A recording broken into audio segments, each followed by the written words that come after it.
And so, yeah, thank you for all of the perspective regarding, how late technology gets to your industry.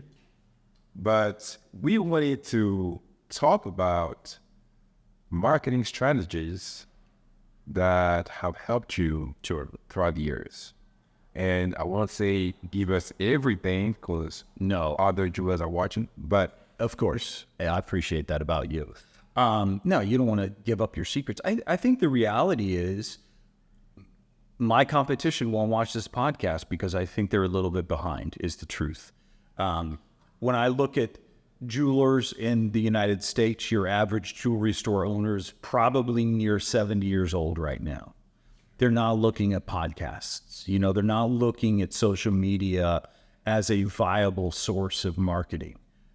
They might be just starting to get onto it in the jewelry industry. And I'm not exaggerating much there, truly. So TikTok and Instagram. I remember when Burnell's, so my wife, God bless her, is a graphic designer by trade. And she left WSU, which we previously discussed, in 2020, in January of 2020, to go out on her own and start her own little thing. And COVID struck in 3 months.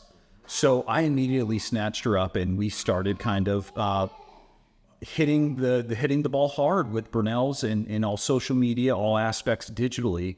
And we found out really quickly that Christy was a natural at photography for jewelry pieces and editing jewelry pieces and any and all ads that we needed. So what few print ads we did at the time, I would just give to Christy and she'd knock it out in no time and I'd be thrilled with it. I'd be able to give her feedback and she would adapt on a dime. So I think as far as what has been successful for Burnell's is certainly Google reviews, which you can't be squeamish about nowadays and asking your customers for Google reviews. That's another thing. If you talk to anybody who's 50 plus, they're very reluctant in asking customers to brag about them online. And while we're on the topic, how many 5 stars you have? I think we're at 430 as of today. Shop Burnell's. Yeah. We are truly the only 5-star Google jewelry store in the city of Wichita. And our competitors, if you look at them, 3 reviews, 17 reviews, 20 reviews, and they've been open just as long as we have. It's just that we're trying harder to ask our viable customers to give us reviews. One of the things that Christy brought up was we give away free watch batteries installed if you leave us a Google review. So if you show up and you're a customer of ours, we will give you a new battery if you leave us a Google review right then and there. We don't ask for 5 stars, just review us honestly. And, it's a $15 value or $20 value. It takes you just as long to log into Google and give a local business a 5-star review as it does me to change a watch battery. So we trade a little bit of labor and a watch battery for your love online. And there goes a free nugget of wisdom. I got a whisk. Yep. ATMs that has been marketing wise. Yeah. So the big thing truly was when I bought the store from Jerry Burnell, it'll be 10 years ago this January. I looked at the marketing budget and it was a lot of yellow pages. It was a lot of print ads at, local magazines, local newspapers. And what I didn't see was a whole lot of new customers coming into the building. So being able to measure your metrics on how many people are walking in, and of those people walking in, how many people are new customers that have never been here before? And of those new customers, how many people did we close? How many people left something behind to be repaired? How many people bought something? And to be able to measure those metrics, however you need to do it, is of the utmost importance. So that was one thing. I think the biggest key performance indicator that changed my view of business was I installed a camera counter to my retail business. So every time somebody walks past or in through the front door, it's a camera counter that just snaps a still photo. And every day, every morning, one of my favorite things to do is to go through and get rid of any photo of the mailman, any photo of the employees, any photo of somebody that was taken twice, and see how many people came in the building yesterday.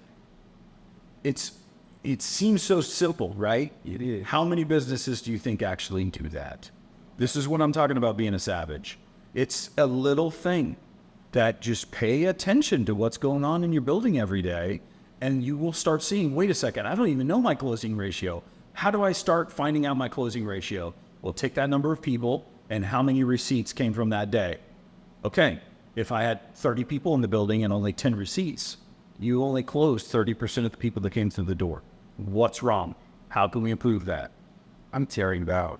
I looked here because you used the word savage twice. Yeah. And I'm a savage too. Yes. Yeah. Savages gravitate towards one another. There's a reason you get low. Yeah. Okay. So we're not going to ask too many of your secrets, but with marketing, you have to have a reliable team.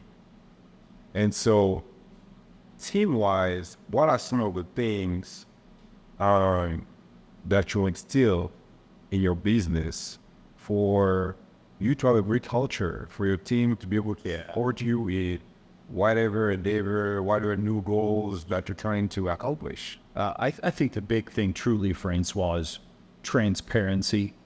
You don't want to hide your goal numbers. You don't want to hide the reality of the business on the ground from your team at all. I find that the more I share with them, the more motivated they become. And you mentioned culture. I love it because I think that everybody out there struggles. Even if everybody at your work is truly happy, there is some sort of struggle culturally in that building that you can improve on. So transparency, I think, is the biggest one. You don't, as the business owner, I've been on the other end of the spectrum where, it's not that I didn't know things, it's that things just weren't talked about before. And now that I started talking about things, what are your monthly goals? What are your monthly sales goals, and how did it go through? The better off everybody becomes. It's good. As far as today, us personally in a lot of industries have been having troubles recruiting and retaining talent. How has that impacted your industry? Tremendously. It seems like more and more people, fewer people want to go into a retail atmosphere. It sounds amazing to be able to be surrounded by jewelry, but the reality is there's still a lot of things in my industry alone that you won't learn from a textbook. You kind of have to be there and going through it to learn. And it is a kind of a 10-year endeavor to become half good at what I do in the industry, let alone a bench jeweler. A bench jeweler, it might take 20 years for somebody to be halfway decent at what we do. So as far as recruiting talent, I've had a tremendous success being honest with people about when I do interview them, that I'm not looking for temporary help. I'm looking for cultural shifts in our business that will fit right in with the group, and that we will encourage each other to all be savages, all better ourselves and in our lives, and try to be there for one another. Be a decent human being. Understand that people go through things.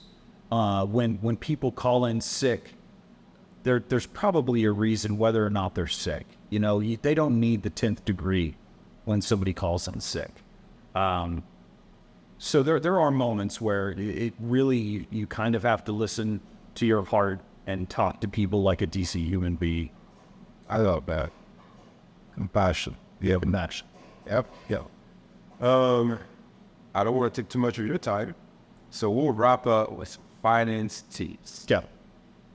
Cash flow, very important in the business, without a doubt. What are some tips that you can give our viewers regarding cash flow, how to handle money in general as a business? It's always good to, in your personal life first, get things tackled. I'm a huge fan of Dave Ramsey and following his save up money, pay off all your debt, and try to build some sort of nest egg so that you do have some sort of safety net to land on. And I think once you do that in your personal life, it's much easier than it is in business. But in business, don't get too tied down or too mired, especially in retail, to being married to what you own. Our store has a significant amount of jewelry, and it's like 1,300 pieces of jewelry in our store at Burnell's. And oftentimes I love the pieces. I'll pick them out myself, and it'll sit in my case for 2 years. It'll sit in my case for a very long time, and I'll show it to dozens of people. And with the passion that I have behind these eyes and seeing a beautiful piece of jewelry, and they don't see it, and that's okay. I have to respect that. So I'll eventually discount that piece, and you know what? It sells. Right, and I discount. Oh my! It's fine. That's part of cash flow, right? So the more that you move, the more the cash flow comes back in. It is very important that you, especially in the early days, manage your cash flow wisely. Don't spend frivolously. Don't buy something that you know you don't need right now. You can live another year without that microscope, in my case. Just be very conservative with your money. I think it's a very wise move to be more conservative than to be liberal with your money. All right. And you've given us a lot of legacy wisdom. I appreciate it. You're very welcome. Can you leave us with one more before you go? Sure.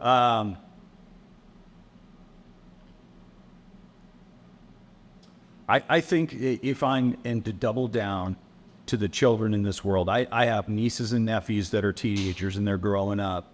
And if I could tell them one thing, it is to work harder than everybody in your building. Be that person that your boss depends on to get things done. If you are that person and he or she is consistently coming to you because they know you're going to be the one to get it done and never stop, never complain, just get it done. And you eventually will rise to the top if that's what you desire. So just stay vigilant and be a savage in life, and everything will turn out A-okay. He said be a savage in life. Yes. I am Francois Judges, and I approve this message. Be a savage in life. Thank you, Nathan. You're welcome. Hey, go to Burnells.com. Look at us on Instagram. Quite right. Yeah. Burnells.com, Instagram, Burnell's Jewelry, Burnell's Fine Jewelry and Design. Thanks for having us, Francois. Thank you.